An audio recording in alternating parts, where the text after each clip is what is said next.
one of the most common questions I get is where to find frames like this that you can do frame weaving in. Here is a frame weave on a wooden frame that I did. The great thing about frame weaving, which you can learn more about in my class, is that it's reversible. You can go to thrift stores, you can get regular frames, you can also get canvas stretchers, which are wood frames. But if you want to make something that's really special and exactly the size that you want, you can make one yourself. So today I'm going to show you how to do that. Here it is. This is just a wooden frame. You just need like simple tools. It's beautiful. You can make it whatever size you want, and the best thing is that it's reversible. There are no screws on the corners, so you can show your work of art however you want. I also went the extra step in case you don't want to do a frame weaving like this with the warp strings and weft going on the outside. You want to hide those and just do like a regular tapestry inside. Put some holes on the top and the bottom, which is just another really easy step, and then you can warp it and weave right inside there. Well, let's get started. Alright, the first step is to grab some supplies. I just ran to Home Depot to get a wood saw, a drill bit, some wood glue, and wood. Make sure your wood is straight and doesn't have any cracks. I ended up getting 4 12 by 1 by 1 inch pieces of molding, so they were already cut to size for me. Here's all of the materials you will need. Wood, whatever size you want. Like I said, I got 12 inch by 1 inch by 1 inch in the molding section. You will also need a saw, a ruler, a pencil, some screws, which is just optional. I didn't end up using them. A drill with a drill bit that's bigger than your warp string, and some wood glue. Start by marking your wood on either edge to make a lap joint. Measure a distance in that's equal to the width of the board on the front and mark a line down the center of the two sides. When you're done, they will look like this. Now use your saw to cut along the lines on both sides of each board. It helps to clamp your pieces of wood to a table to keep it still as you are sawing.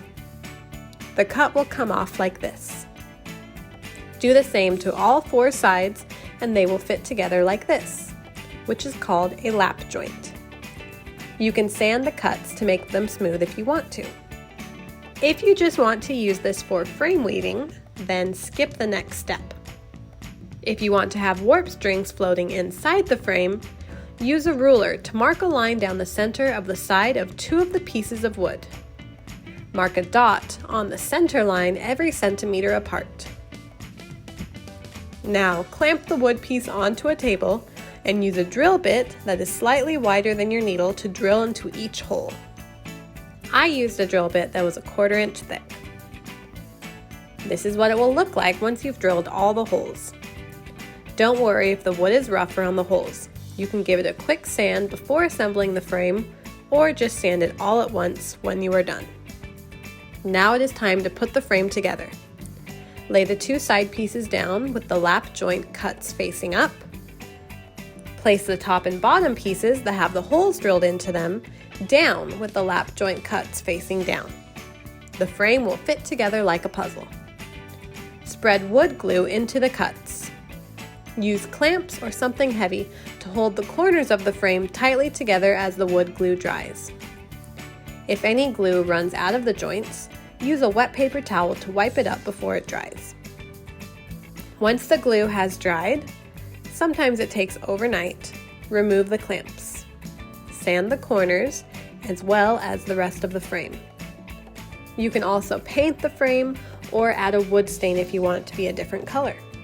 If you added holes to your frame, here's how to warp it. Use a thin warp string and a needle that will easily fit through the holes you drilled. Measure 5 to 10 times the length of the loom and cut the yarn. It is most manageable to warp this in sections. Use the needle to guide the warp from the center of the loom to the outside on the second to last hole. Then go back to the center through the last hole.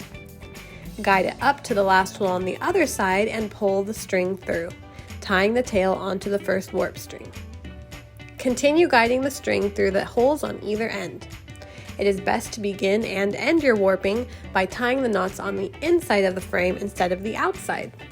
That way the knot and tails are easily hidden among the design. Before you finish tying off a section, pull all of the warp strings tight to remove any slack and make sure that they have even tension. When you finish a length of string, cut another one and continue warping. Once your frame has warp strings, you can weave inside however you want. You can learn more about weaving, including lots of different techniques in my foundations class, or any of the dozen weaving classes that you can find on my website.